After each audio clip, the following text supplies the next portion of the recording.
In the swamps of the Niger Delta, where rivers twist like silver serpents through forests of green, a young man once rose to challenge an entire nation.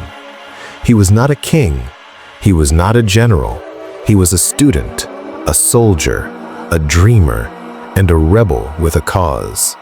His name was Isaac Jasper Adaka Boro, and his story is one of courage, rebellion, and sacrifice. The story of a man who dared to fight for his people long before anyone listened. Isaac Jasper Adaka Boro was born on September 10, 1938, in Oloibiri, in present-day Bayelsa State, the same land where Nigeria's first crude oil would later be discovered. He grew up watching his people live in poverty, even as the land beneath their feet glistened with wealth.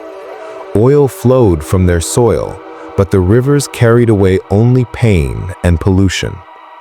Boro's father was a headmaster, a man of discipline and faith. He taught young Isaac the values of education, courage, and honesty.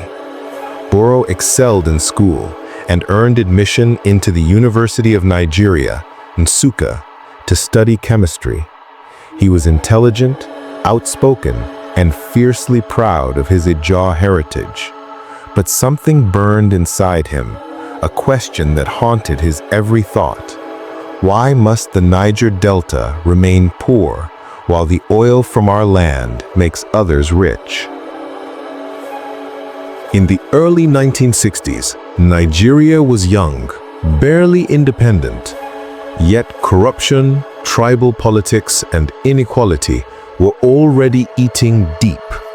The voices of the minorities, the Ijaws, the Ogonis, the Ibibios, were drowned by the larger ethnic groups, the Hausa, Igbo, and Yoruba. Boro saw injustice everywhere. While studying, he became the student union president at Nsukka. He spoke boldly against the government's neglect of the Niger Delta. Many admired his courage, but others feared his words. In 1965, frustrated and disillusioned, he resigned from the Nigerian police force, where he had briefly served, and decided to take destiny into his own hands. Isaac Boro gathered a small group of loyal followers, mostly young men from the creeks.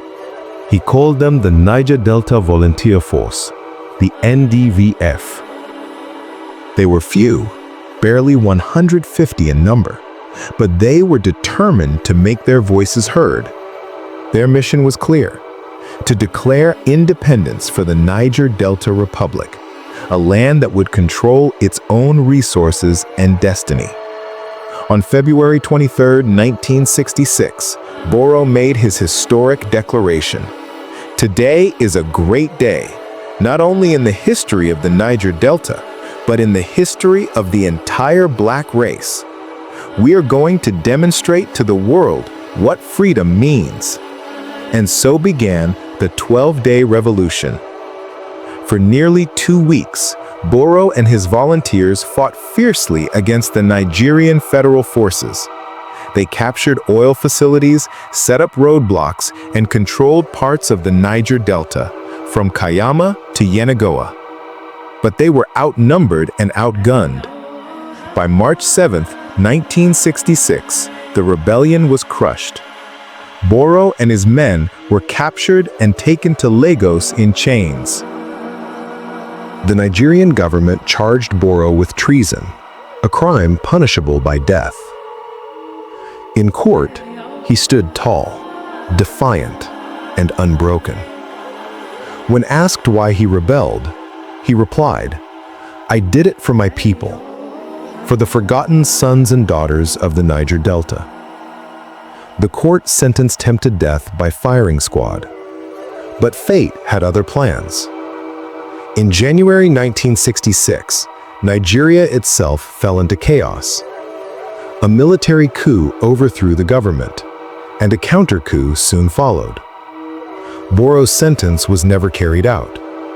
Instead, he remained in prison, a forgotten rebel in a country descending into civil war. By 1967, Nigeria was at the brink of war. The eastern region, led by Colonel Odumegwu Ojukwu, declared itself the independent Republic of Biafra. But this time, Boro made a surprising choice. He joined the Nigerian Federal Army, the same system he once rebelled against. Why? Because Boro believed the Ijaw people would be safer in a united Nigeria than under Biafra's dominance. He was granted amnesty by General Yakubu Gowon and given the rank of major.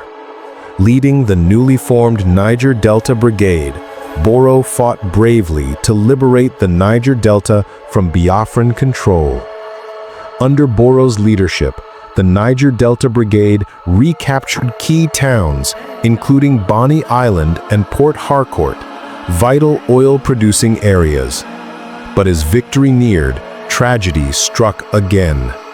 On May 9, 1968, just days after helping secure Port Harcourt, Major Isaac Adaka Boro was killed under mysterious circumstances.